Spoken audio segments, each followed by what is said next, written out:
The only band that matters is back on Rock Kaput.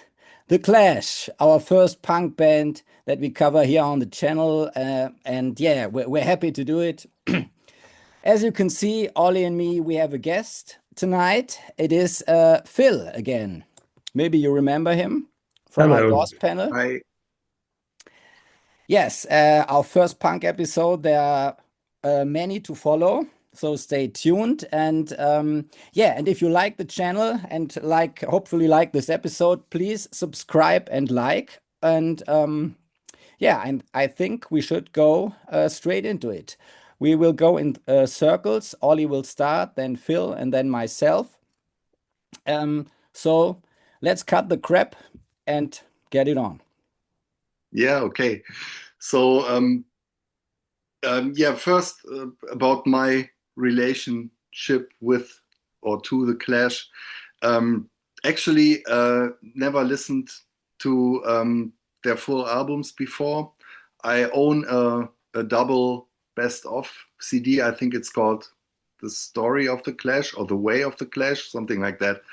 Bought it like 20 years ago, listened to it, liked it, but somehow I never got to listen to the full albums.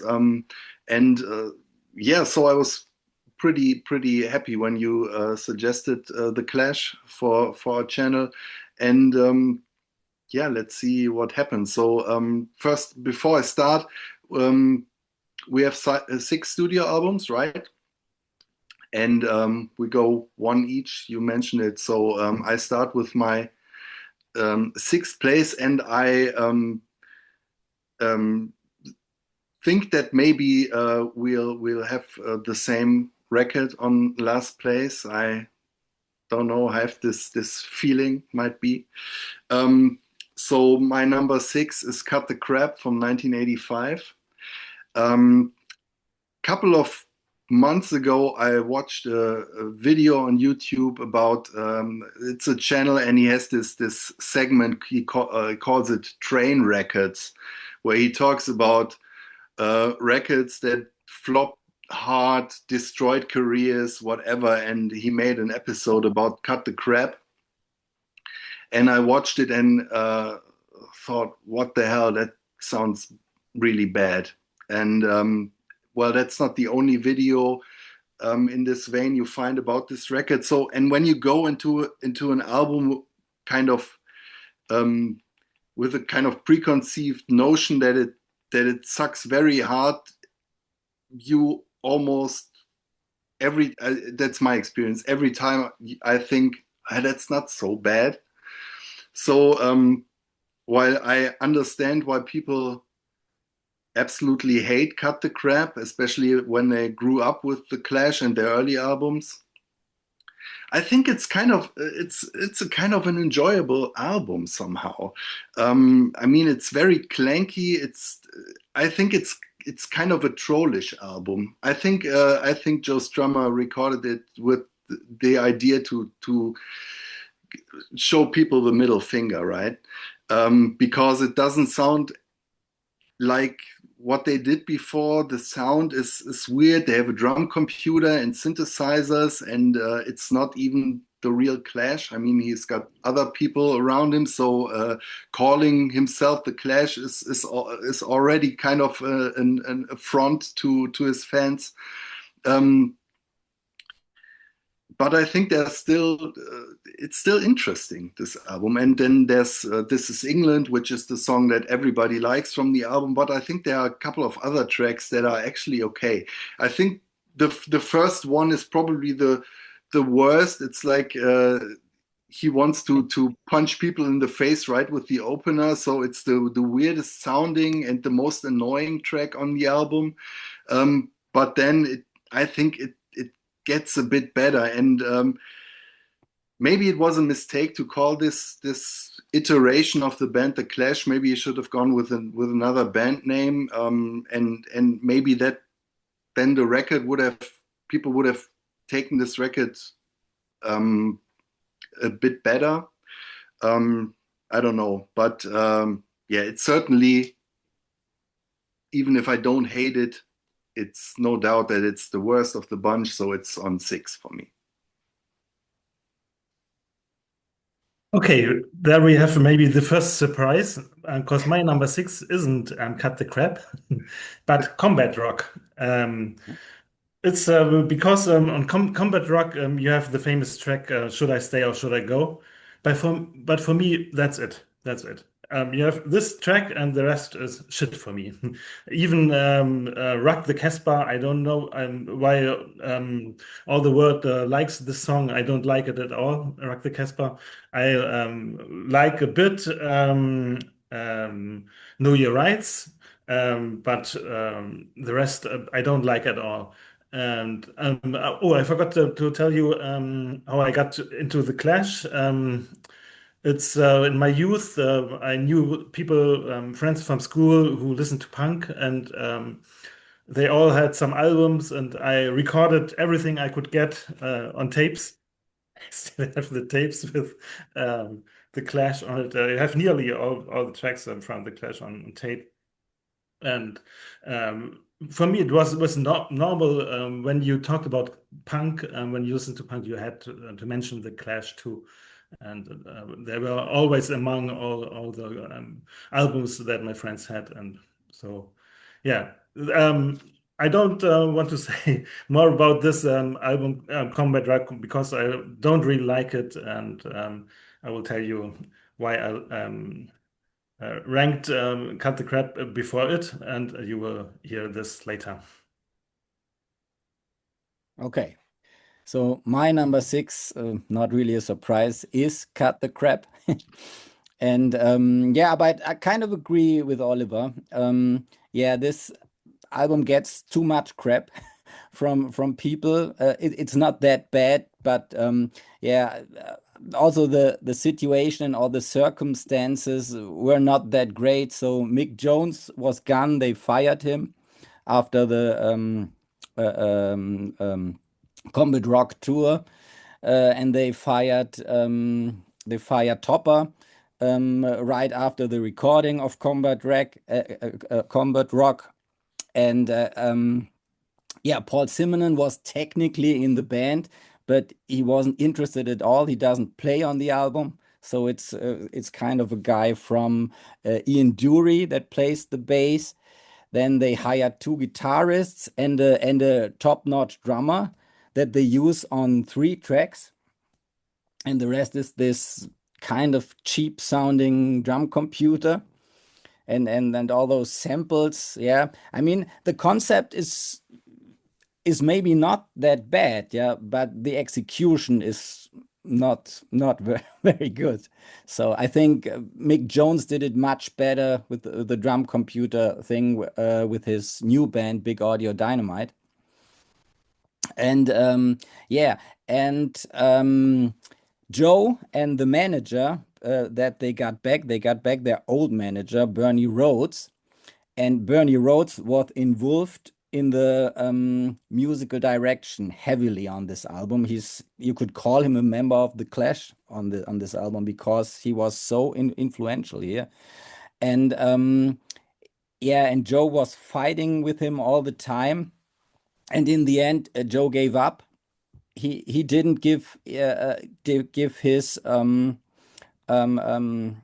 approval of the final cut of the album. Really, he was out, and I think this is basically the reason why I wouldn't call it a Clash album, because to me the Clash are Topper or Terry Chimes on the first album, Mick, Joe, and Paul Simonon are the Clash, and if those guys don't approve it, it's not the Clash to me. So it's you can call it kind of a Bernie Rhodes album with Joe singing on the tracks. But what I would also say about this album, it could have been a good the Clash album, because some of the songs are really good. I mean, This Is England is obviously a good song, and Joe also performed it with the Mescaleros later on, and also some other songs. Yeah, they named it The Clash. I think they shouldn't have done that. because it doesn't really belong in this discography, in my opinion. And that alone is a reason for me to rank it at 6. And for the musical quality, you can also rank it at 6 for me. So yeah, that's about it. Yeah, and I think Joe Strummer also likes the song. Yeah, I mean, he performed it. Yeah, but I don't think he was big on the other material. So yeah. But if he tried it even. He tried to get Mick Jones back for this album, but he failed. And I think if Mick came back, he would have rescued the record, but he didn't. So okay. Who knows? Who knows?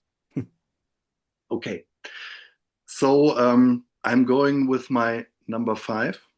Maybe another surprise. I have to say in advance that I enjoyed all of the albums, certainly a couple more than a couple of others.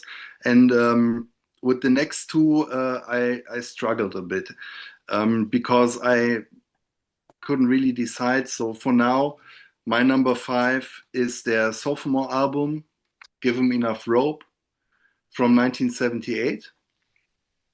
And the reason why I put it here is it's what we always used to call a transitional album, I think.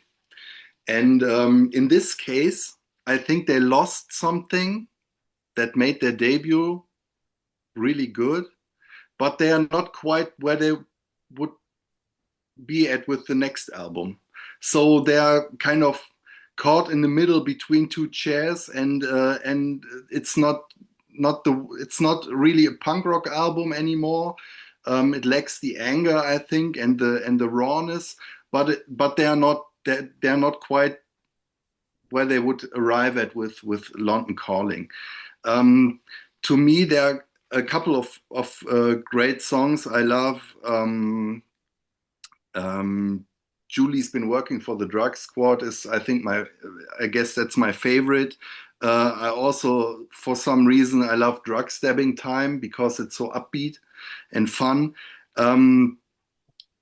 A couple of other tracks are good as well, but all in all, I think that this album is a bit dorky to me. I don't know. It to me it lacks a bit of the balls, let's say like that, and it's not that interesting. I mean, it's a catchy and fun album, but not much more for me. So at this point, it's number 5 for me. Okay, so my number 5 is your number 6. It's Cut the Crap. Maybe I didn't have the same expectations as you guys towards this album. I always like to listen to it, but I didn't expect to hear The Clash as a punk band or as a rock band anymore. I didn't have any expectations when I listened to that, and so I like a lot of tracks. I like This Is England, of course, but I also like Dirty Punks and Cool Under Heat. I like those songs, because I can sing with them. When I'm in the shower, I can sing the songs. They are easy to sing, much more easy than other songs, for example, from Give 'Em Enough Rope. So I like them like that. Someone said that this album the songs are as if you could sing them in the football stadium, but I like that. For me, it's okay. I like a lot of tracks. I like more tracks than on Combat Rock, and so that's the reason why that's my number 5. And you don't mind the drum computer? No. Okay. Okay, so my number 5 is Combat Rock. It's been mentioned before. Their US breakthrough and their first double platinum album with their big hit, Should I Stay or Should I Go, which I never really was a fan of. I don't really know why. I have been I didn't tell it before. I've been a fan of the Clash early on when I discovered the early punk rock with the Sex Pistols and the Clash. I immediately loved it, and yeah, and I did not listen to all of the albums in the album context because there are so many different hit compilations around. And I also got the story of the Clash. I've got the triple hits back and another one. And yeah, also yeah, and also some albums. And yeah, they are really one of my favorite bands. Okay, good. Back to Combat Rock. Yeah, Topper and Mick play on it. So this is, I love all the other five albums very much. So I think, yeah, it's their weakest, but it's still a very good album to me. The weakest of the five real Clash albums. So, but it was kind of the beginning of the end. I think you can hear it in the music. Topper's drug problems, his cocaine and heroin addiction got worse and worse. Yeah, and as I said before, shortly before the album's release, he was fired, and Mick Jones was fired as well. Um, yeah, they incorporate a lot of styles on this album, funk, reggae, kind of post-punky, many lyrics about the post-Vietnam War, like Straight to Hell, which is, in my opinion, one of Joe's best lyrics. It's really an outstanding song here. I like also Know Your Rights. You mentioned it before, Phil. And also, and I love Rock the Casbah, written by Topper even, yeah. Even though he had this a drug addiction here, he was able to write such a jazzy hit song. Yeah, it's not very punky, yes, not very Clash-like, but yeah, I like it. And I think it's a great album with great moments. And it has a very different vibe than the other albums, and it's kind of interesting. Yeah, I like the albums, but I like the others much more. Okay. So I'm going on with my number 4, and how fitting, I'm going to talk about Combat Rock now. And it's probably the album that has grown the most for me over the last few days where I've been listening to The Clash. Um, at first, I didn't like this one at all. Thought it was the weakest. I was even thinking about putting it behind Cut the Crap, just like you, Phil, because while I think it's a clear sequel to Sandinista sound-wise. It's even more of a vibe record. I think Know Your Rights. I like it, but at first I thought that's not really a song, and there are many tracks on there that where I wouldn't say that's really songwriting. They're just writing a groove, and even the lyrics sometimes are more like spoken words, like on Know Your Rights, right? But then I kind of got into it more and more, and I think it's a more interesting album than Give 'Em Enough Rope, and that's why I put it above it. Yeah, you mentioned Straight to Hell and Rock the Casbah. I like those two. Think they are great. Also love Overpowered by Funk. Great song. Should I Stay or Should I Go? Yeah, I think I remember when that was when that kind of resurfaced because it was used in a Levi's commercial, early 90s or late 80s, I don't know.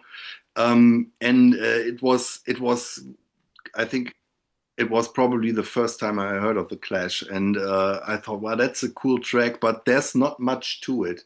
And so it's cool for the first couple of times, and I don't really mind it, but it would be a song that I probably skip because yeah, you've heard it a couple of times and then you know it, and there's not much to discover behind that. So probably it's for me even one of the weakest tracks on this album.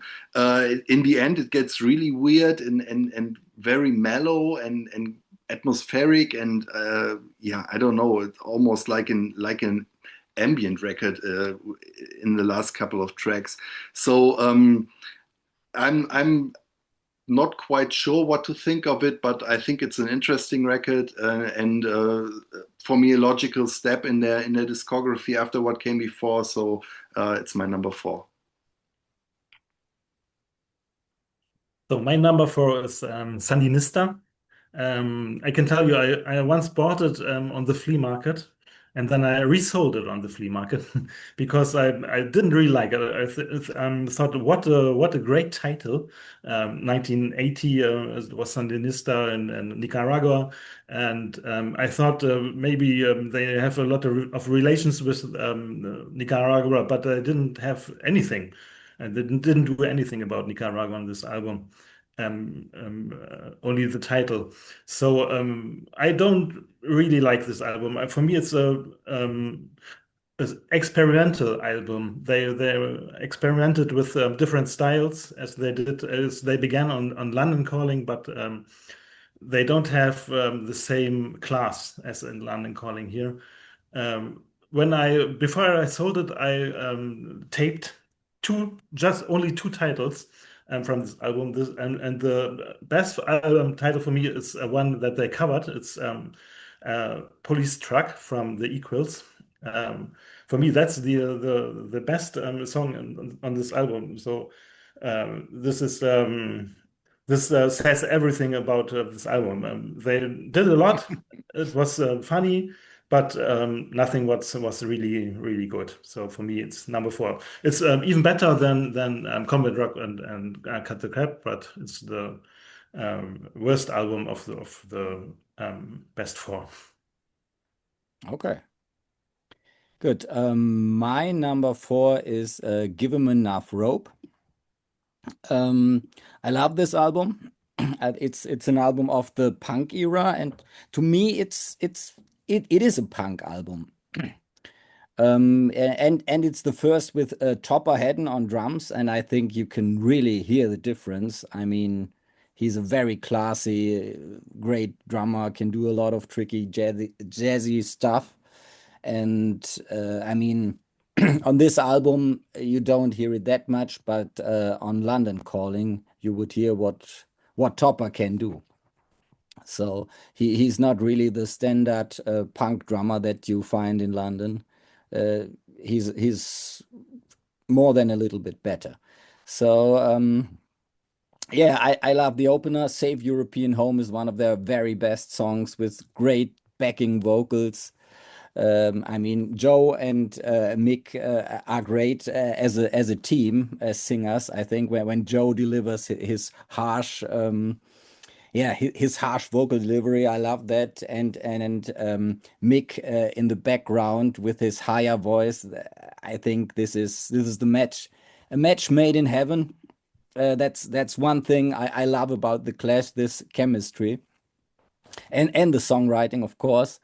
Yeah, this is the first highlight, and I don't really understand why it didn't make the single, because to me this is clearly one of the standout tracks of the album, but they didn't choose it as a single. Tommy Gunn is also great. That was also a single. And later in the end is a heartfelt song sung by Mick called "Stay Free." I also love that one. Yeah, Mick can have sometimes a very kind of innocent, boyish quality in his voice, which is not punky at all. but I like that a lot. I like him a lot as a singer as well, and he's very different to Joe.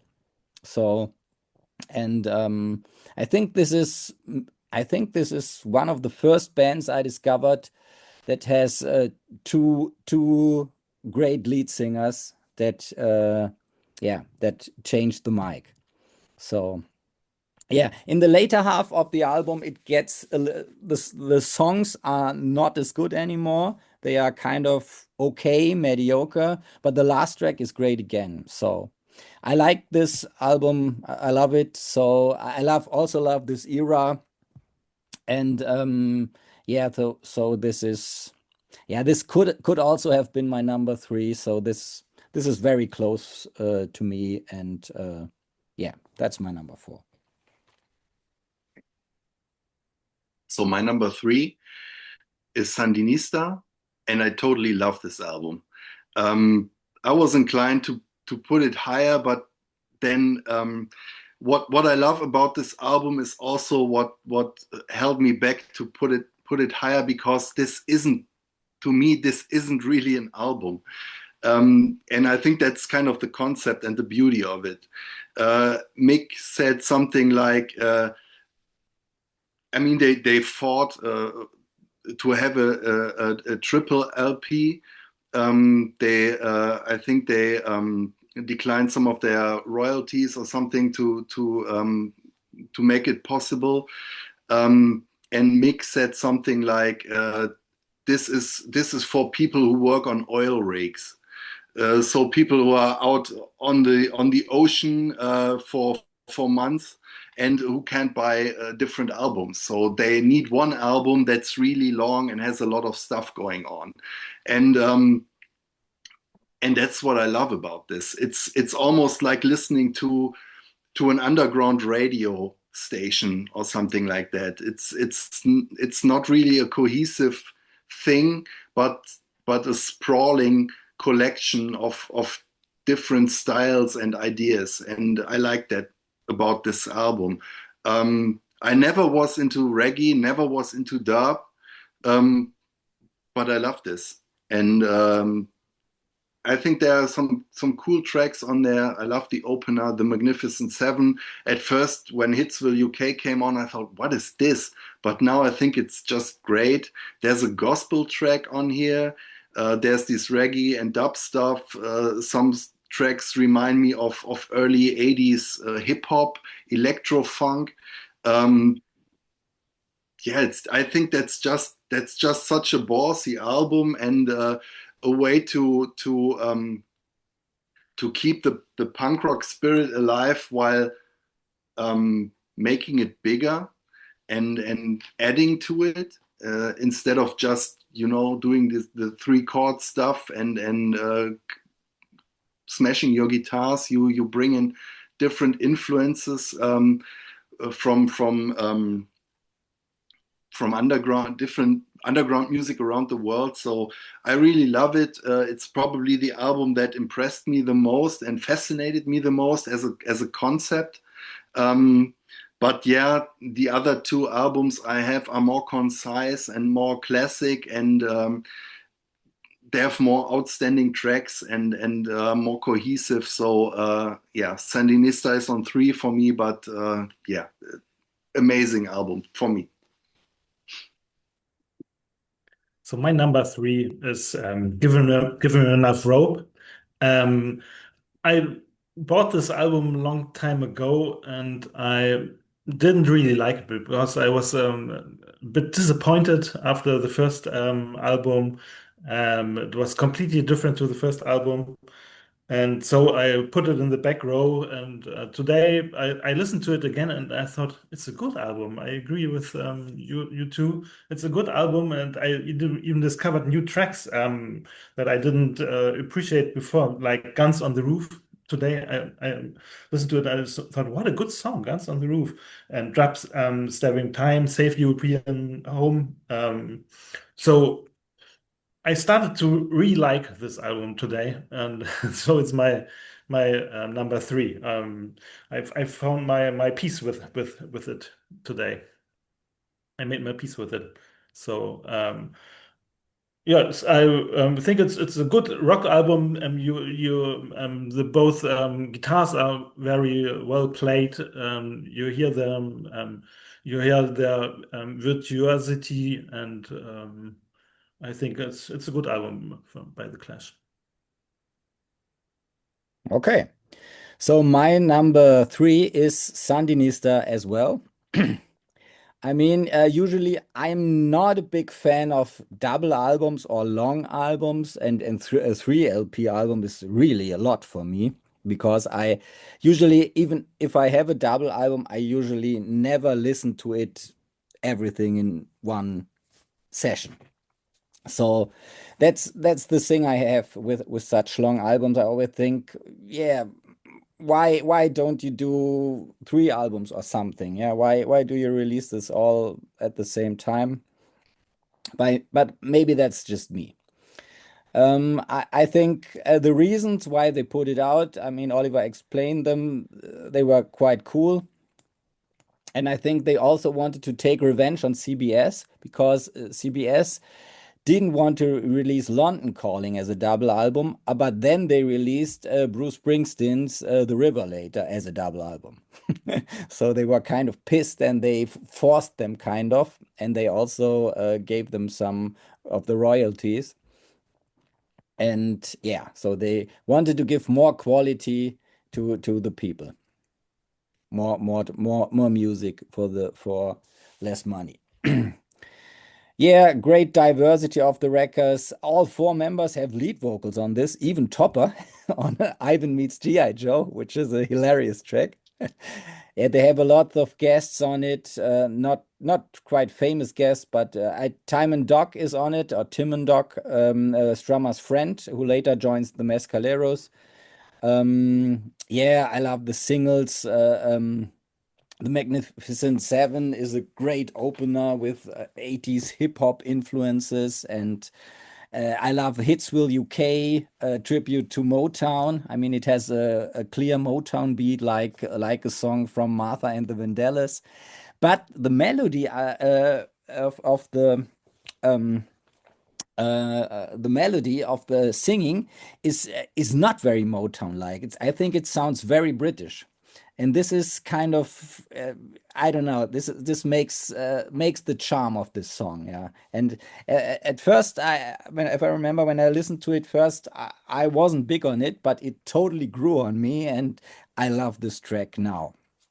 And yeah, I'm not a dub fan. All those styles are not really my kind of music, but in the context of this album, I can listen to it in small doses because the next song will be different again. So this has kind of a White Album, Beatles White Album vibe to me because of the diversity, but it's a bit crazier. And um, yeah, and over the years I got used to the stuff I did not like at first, and I like this album more and more and more. And now, kind of, I can't imagine this album without those tracks I did not like. And yeah, I think it's a very, very bold album. Not everything is great, but I think it kind of fits together, and it embodies the punk spirit of the Clash and the discovery spirit of the Clash. So I understood it as kind of as a statement that punk is not necessarily a music style, but more a spirit. Yeah, and that's what the Clash embodied probably the most of all the punk bands of their era. And yeah, I think this album is great. Yeah, yeah. I mean, it could really be number one because of its yeah, artistic boldness. But yeah, I like the other two more. And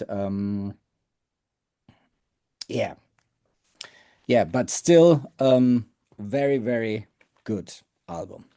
Yeah, but have to admit I never listened to it all 3 albums in a row.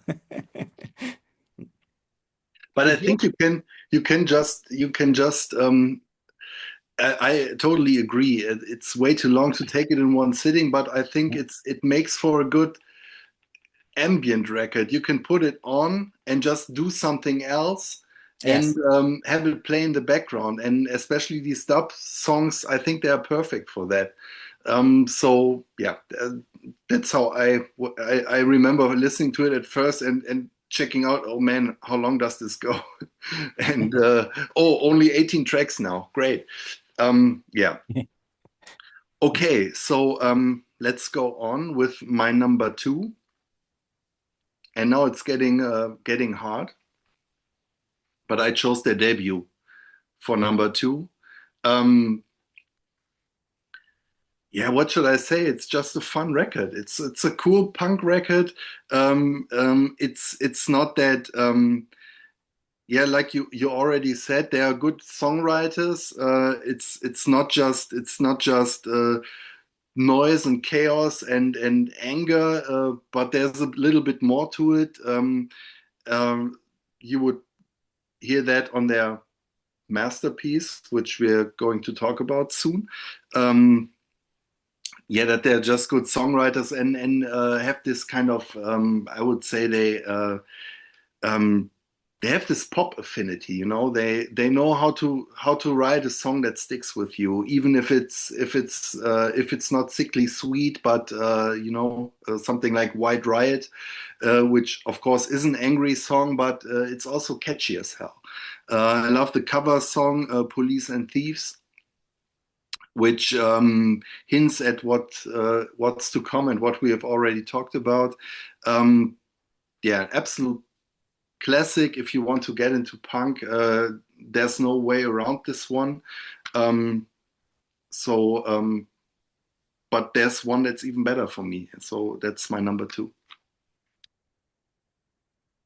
So for me, it's the other way around. My number two is London Calling. For me, this album is very good. It's quite ingenious. Every track is wonderful on this album. But it's not a punk album. They have a wonderful track. They have a lot of styles there, a great variety of styles. Brand New Cadillac. You could have used this in Pulp Fiction. When in the dancing scene, you have a pop song like "Lost in the Supermarket," and you have a regular dub song. My very favorite song of The Clash, "The Guns of Brixton." Very political songs too. It's against discrimination of people, and every song is wonderful, but not there. There's no punk. There are many styles, but no song is a real punk. But it's a great album. It's I always loved it, and I still love it. I hear it very often. So many good songs. So a wonderful album, and it's hard to choose between the first our first two places. But that's my number two. Yeah, I totally agree that it's super hard to choose between those two albums. I mean, it was the first album by The Clash I got, and I first got a kind of a CD American version thing with a lot of singles added. I mean, the American market had the debut a little bit later. It might even be after London Calling. I'm not sure about that. But they have a very, very strong track list because all those many early non-album singles were added. And if you add those, it's really super tough. Yeah, if you compare it to London Calling. Yeah, so there would be Clash City Rockers would be on it, or Complete Control, one of my favorite Clash songs, or White Man in Hammersmith Palais, I Fought the Law.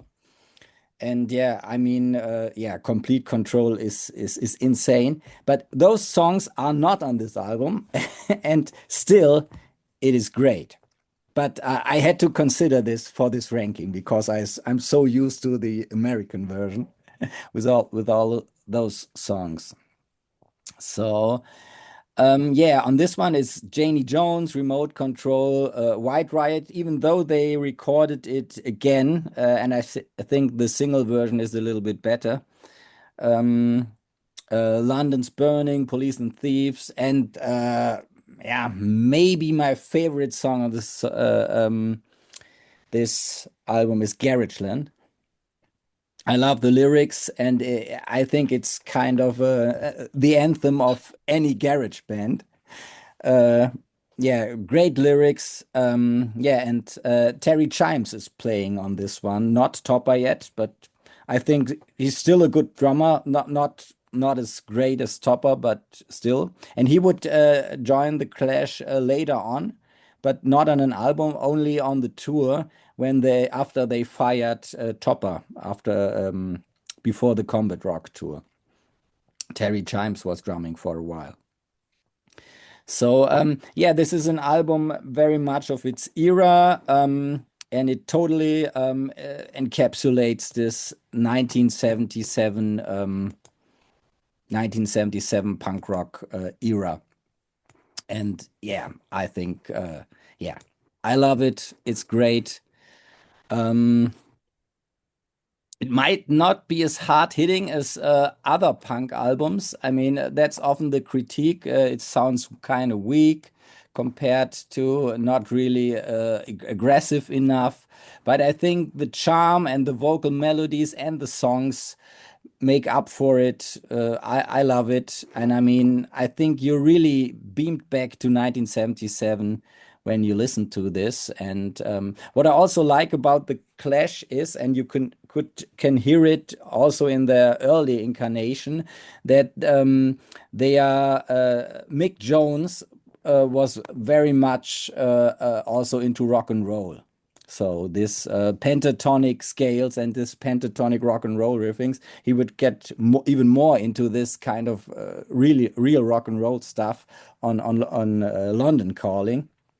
But I always loved this combination when punk rockers combined their stuff with this kind of 50s rock and roll vibe, because to me this music is very similar to the urgency and the immediacy was kind of similar to the early rock and rollers, and I always had the feeling this somehow came back with the punk era. It's a similar energy, yeah. And I also like this about the Clash. So they are also, in that way, they are also a rock and roll band. Okay, so it's my time to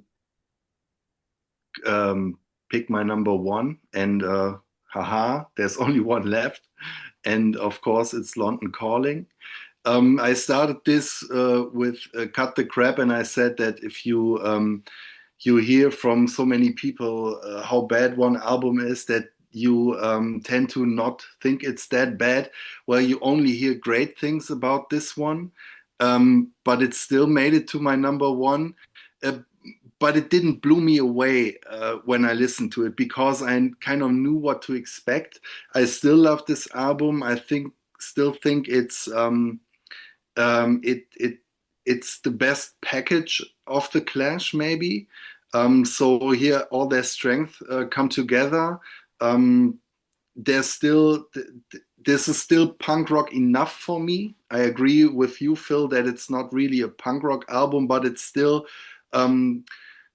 short bursts of energy, mostly guitar driven.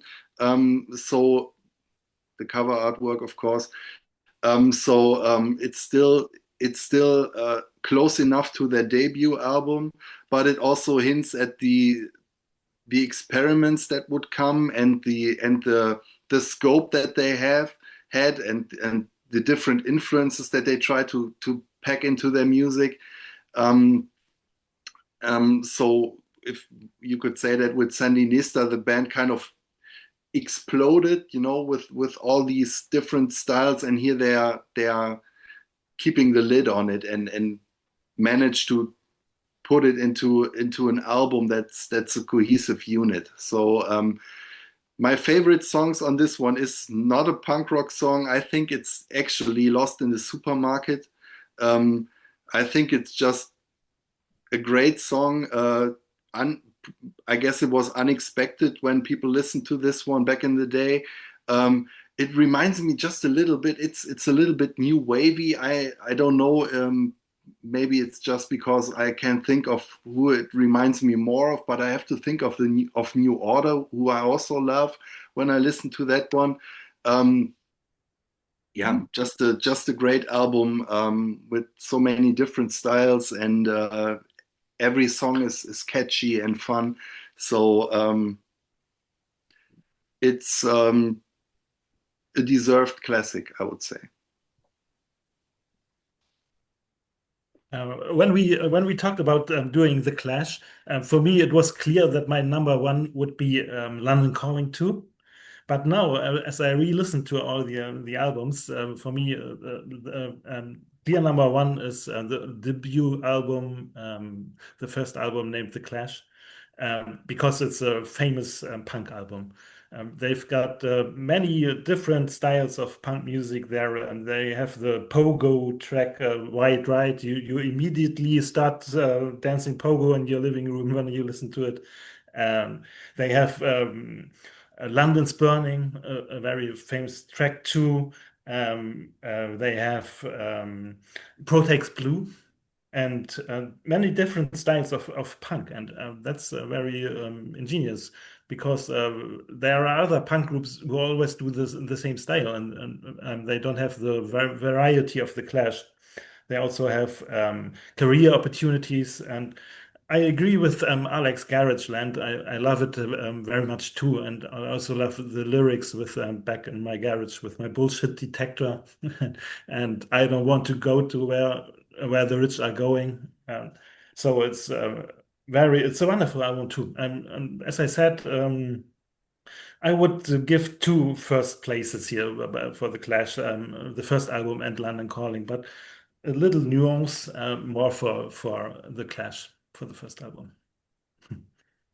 Okay, so my number one obviously is also London Calling.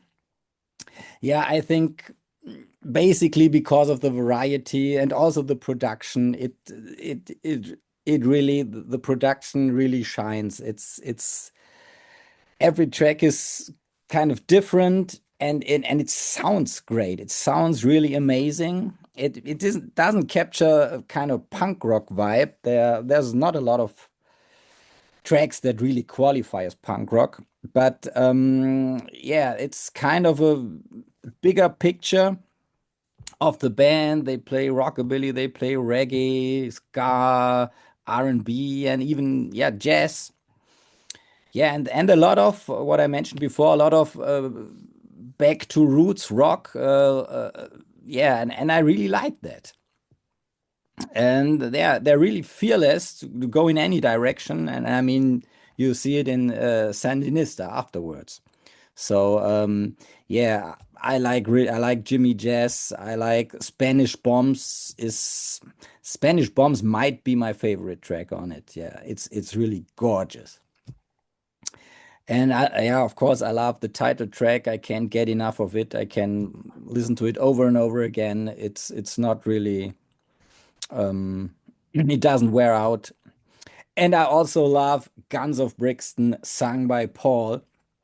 I mean, he doesn't sing very often, but he's a very cool vocalist. Yeah, his delivery on that track is very cool, and also the bass lines. Yeah, I mean that guy. He learned to play the bass, I think, when he already was in the band. Yeah, that guy is amazing. It's really a very innovative bass player, and yeah, one of the better ones of the 1977 punk bands.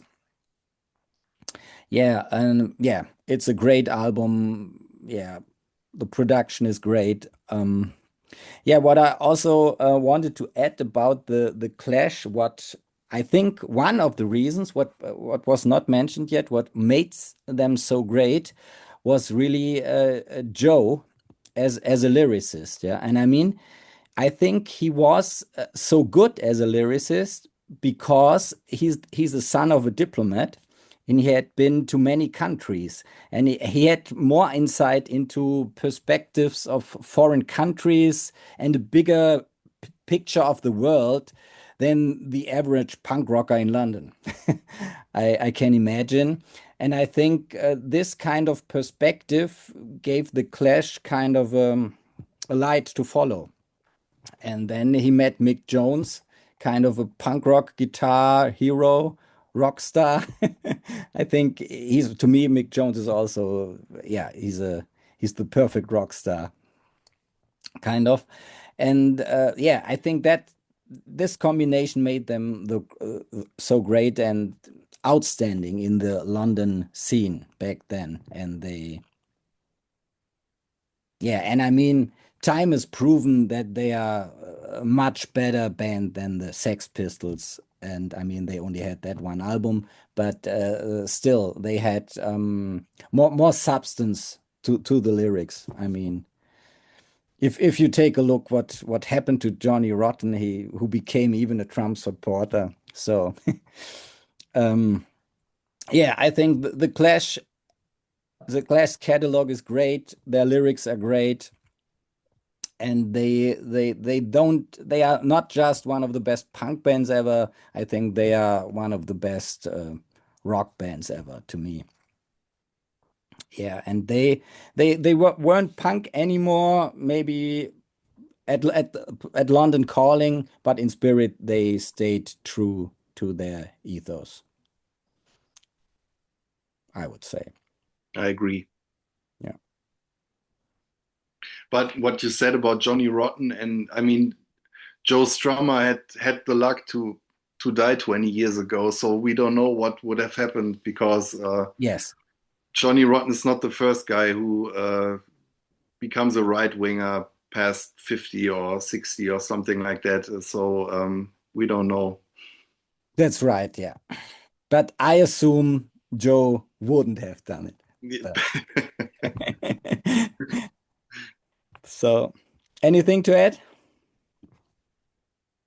I could say that Joe Strummer, he was reading a lot of newspapers too. So he was very political. He knew a lot about politics, and Yes. so he wrote the London Calling, for example, with all the shit happening in the world, an apocalypse song. So I wanted to add this. Yeah, I mean that's the basic thing. If you are into if you are a punk rocker and you make a political comment, you really need to be informed. Yeah, Yes. and Joe was totally informed, and all the best political punk rockers were totally informed, like Jello Biafra. Yeah, and if you're not, you should shut up. Yeah. Yes, I mean, that's right. sometimes I always many times I had that feeling with Fat Mike from No Effects when he was commenting on politics. Yeah, I think shut the fuck up. You don't know what you're talking about. So, but yeah, Joe Strummer certainly pulled it off and could front a punk band and come up with great lyrics and great political and social commentary. He could do that. And if you haven't seen it, there's a great movie about him, one of the finest music documentaries that I know. It's called The Future is Unwritten, about Joe Strummer by Julian Temple. And it's really great. Many musicians of the era are interviewed. And yeah, it's really, yeah. I would even say it's the best music documentary I know. Yeah. Go watch it. Okay. So this was our ranking of the Clash albums. If you haven't subscribed yet, please do it now and like the video if you enjoyed it. And yeah, we're looking forward to see you again on the channel for our next episode. Maybe another punk rock show, maybe a metal show, maybe classic rock, maybe psychedelic rock. You'll see on Rock Kaput. Bye-bye. See you. Bye. Bye.